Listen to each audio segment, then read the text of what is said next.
গোষ্ঠী হিসাবে ভোক্তা তথা নাগরিক সমাজ ভোক্তা সাধারণকে এবং প্রতিষ্ঠান হিসেবে ভোক্তা অধিকার সংরক্ষণ অধিদপ্তরকে বিদ্যমান চ্যালেঞ্জের সাথে নতুন নতুন চ্যালেঞ্জ মোকাবেলা করতে হচ্ছে। নিঃসন্দেহে এ সকল চ্যালেঞ্জ ভোক্তা অধিকার সুরক্ষার পদক্ষেপকে অধিকতর দুর্বল করার প্রয়াস হিসাবে গণ্য করা যেতে পারে। এ বিষয়ে স্থানীয় প্রশাসন সহ নাগরিক সমাজ ও সিভিল সোসাইটি সংগঠনসমূহের কার্যকরভাবে এগিয়ে আসা প্রয়োজন বলে আমি মনে করছি। যেমন বিদ্যমান যে চ্যালেঞ্জগুলো আসে তার মধ্যে রয়েছে আইনগত সীমাবদ্ধতা বা দুর্বলতা, এরপর আছে কাঠামোগত যথাযথতার সীমাবদ্ধতা, জনবল সংকট, বিধিগত দুর্বলতা সীমাবদ্ধতা, পদ্ধতিগত বা বাস্তবায়ন প্রক্রিয়ার বিভ্রান্তি ইত্যাদি। তাছাড়াও অধিকতর সামনে আসছে নতুন নতুন চ্যালেঞ্জ। আইনগত সীমাবদ্ধতা দুর্বলতা। বিদ্যমান ভোক্তা অধিকার আইন 2009-এর 71 ধারাটি মারাত্মকভাবে সংবিধানের সাথে অসামঞ্জস্যপূর্ণ ও নাগরিক বা ভোক্তাকে আইনের আশ্রয় লাভের সুযোগের প্রতিবন্ধক এবং এই ধারাটি সংবিধানের সাথে সামঞ্জস্যপূর্ণ করে সংশোধন করা উচিত বলে মনে করি আমরা। একইভাবে যেহেতু অধিদপ্তরের কাজ প্রশাসনিক, সেহেতু এর আরোপিত জরিমানার পরিমাণ মূল জরিমানা হতে বৃদ্ধি, যেমন উদাহরণস্বরূপ দ্বিগুণ করা উচিত বলে মনে করি। অন্য কিছু আইনগত প্রতিকারের বা পদ্ধতিগত বিষয়ে মূল আইনটির সংশোধন হতে পারে। সে আলোকে অধিদপ্তর শীঘ্রই আইন সংশোধনের প্রস্তাব রাখবে। ইতোমধ্যে সংশোধনের জন্য একটি কমিটি গঠিত হয়েছে এবং কমিটির সুপারিশও চূড়ান্ত পর্যায়ে রয়েছে। আনুষ্ঠানিকভাবে সুপারিশ প্রাপ্তির পর অধিদপ্তর তা পর্যালোচনা করে এবং ভোক্তা অধিকার সংরক্ষণ পরিষদের সবার সিদ্ধান্তের আলোকে ব্যবস্থা নেওয়া হবে।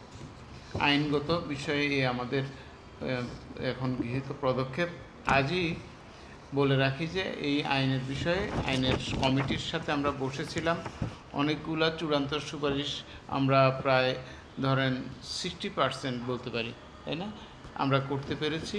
আগামী 2-1 দিনের ভিতরে পরশু একটা মিটিংয়ে চূড়ান্ত হলে এটা আমাদের পরিষদ আছে, সেই পরিষদে উপস্থাপন করব এবং তারপরে সরকারের নিকট আমরা প্লেস করব। আমাদের পরিকল্পনা।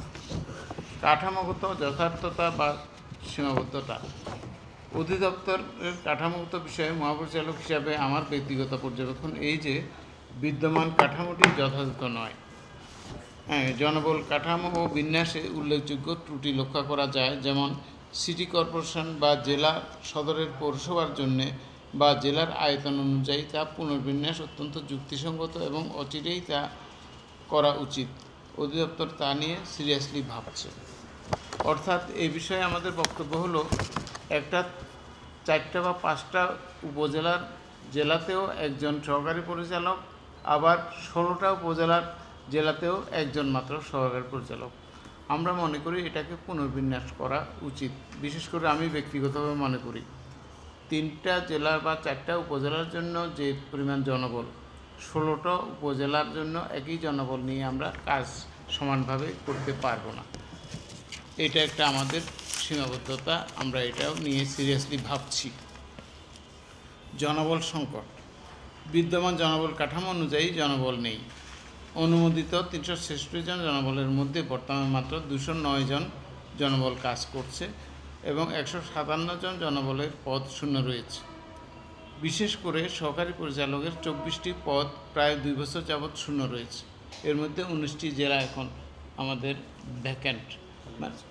19টি জেলায় আমাদের সহকারী পরিচালক আমরা পদায়ন করতে পারছি না। আর না করার কারণে এই সমস্ত জেলায় ভোক্তা অধিকার সংরক্ষণে যে কার্যকর পদক্ষেপ নেওয়া দরকার সেটা আমাদের ব্যাহত হচ্ছে, অন্যদেরকে অতিরিক্ত দায়িত্ব দেওয়া হচ্ছে। তো নিয়োগ বিধির ত্রুটির কারণে বর্তমানে এ সকল পদে নিয়োগ দেওয়া সম্ভব হচ্ছে না। নিয়োগ বিধি আমরা পরীক্ষা করে দেখেছি, কিছু জায়গায় ত্রুটি সংশোধন করলে আমরা এই নিয়োগটা দ্রুত করতে পারবো এবং সেটা করলে আমাদের জনবল সংকটটা অন্তত অংশত আপনার এটা পূরিত হবে বলে আমরা মনে করছি। এছাড়াও আরও 6টি পদ সচিব কমিটিতে অনুমোদনের প্রক্রিয়াধীন রয়েছে।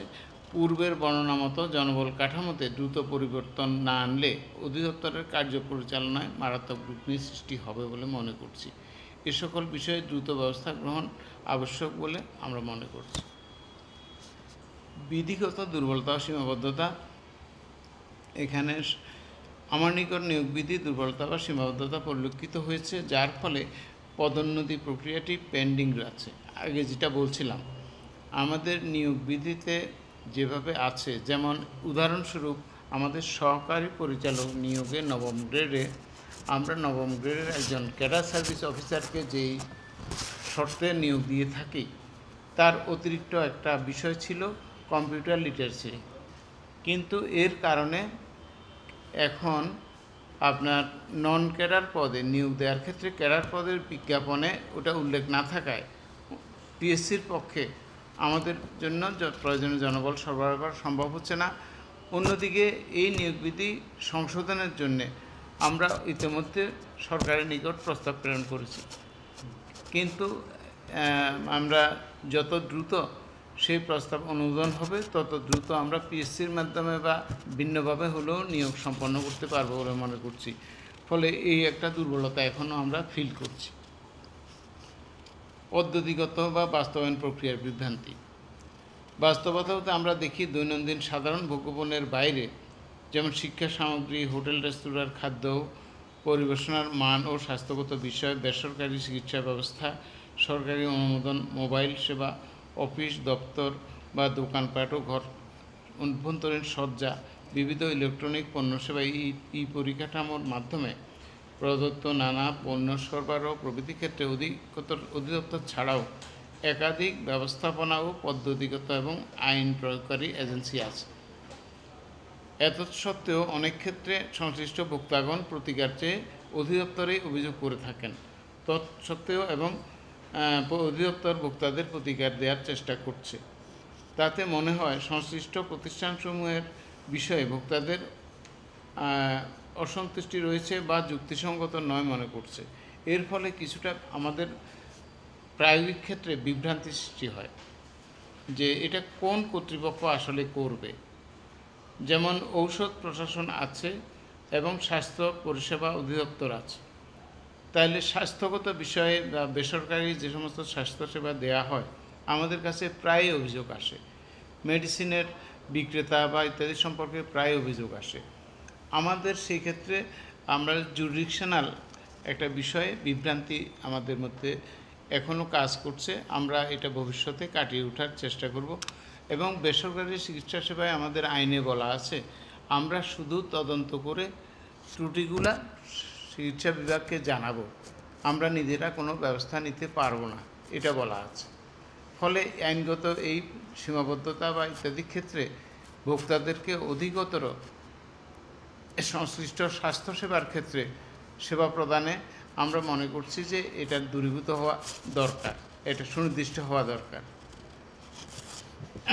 এরকম আরও কিছু বিষয় আছে, যেমন ধরুন যে ইদানিং দেখা যাচ্ছে যে কিছু কিছু পণ্যের মান বৃদ্ধির পরেও আমাদের পক্ষে তখন ইন্ডিপেন্ডেন্টলি কাজ করার একটা বিভ্রান্তি রয়েছে।